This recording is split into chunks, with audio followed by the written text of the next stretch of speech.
Menanggapi serius terkait tuduhan Kementerian Luar Negeri Amerika Serikat terkait dugaan pelanggaran HAM dalam aplikasi Peduli Lindungi milik Kementerian Kesehatan Republik Indonesia, anggota Komisi 1 DPR fraksi Partai Golkar, Dev Laksono menyampaikan agar pemerintah dapat mencermati potensi adanya pelanggaran tersebut dengan baik dan respon yang cepat.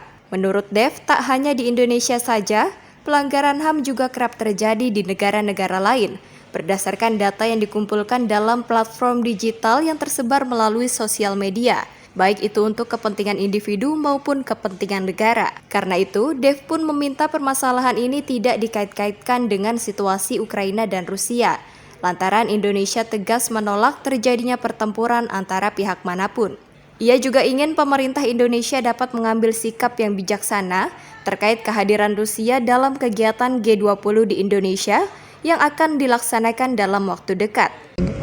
Tuduhan Amerika Serikat, apakah itu pemerintah ataupun LSM, yang sejauh ini kita lihat itu adalah baru tuduhan dari LSM, mengatakan bahwa aplikasi yang dibuat oleh pemerintah Indonesia berpotensi pelanggaran HAM itu perlu dicermati dengan baik dan juga harus direspons dengan tepat. Karena mengingat tujuan utama akan dibuatnya aplikasi itu adalah untuk bukan pengawasan pergerakan masyarakat, akan tapi untuk memastikan tidak ada ledakan-ledakan baru dalam kasus COVID. Dan juga bukan hanya Indonesia yang melakukan hal yang sama. Di beberapa negara, di Eropa, di Asia, negara-negara Asia lainnya, di Afrika, ataupun juga di Amerika Latin, itu juga banyak menggunakan aplikasi tersebut.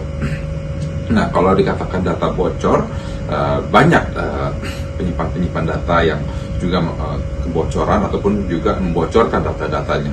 Apakah itu di perbankan, apakah itu perusahaan-perusahaan lain yang menjual data-data itu secara dark web, dan itu bukan hanya di Indonesia, akan tapi di seluruh dunia, juga di Amerika Serikat. Dan juga di Amerika Serikat pun juga banyak platform-platform digital ya yang berpotensi pelanggaran HAM karena mengumpulkan data masyarakat untuk kepentingannya mereka pribadi.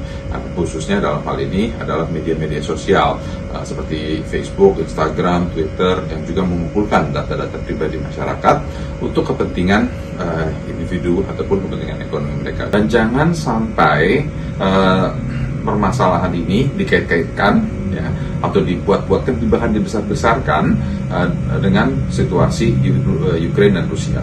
Nah, Indonesia jelas sikapnya. Kita itu menolak segala macam pertempuran, kita itu negara cinta damai, tapi kita tidak mau berpihak kepada salah satu yang lain. Nah, Indonesia tetap akan mengundang Rusia ke dalam G20. Kenapa? Karena memang itu adalah haknya Rusia.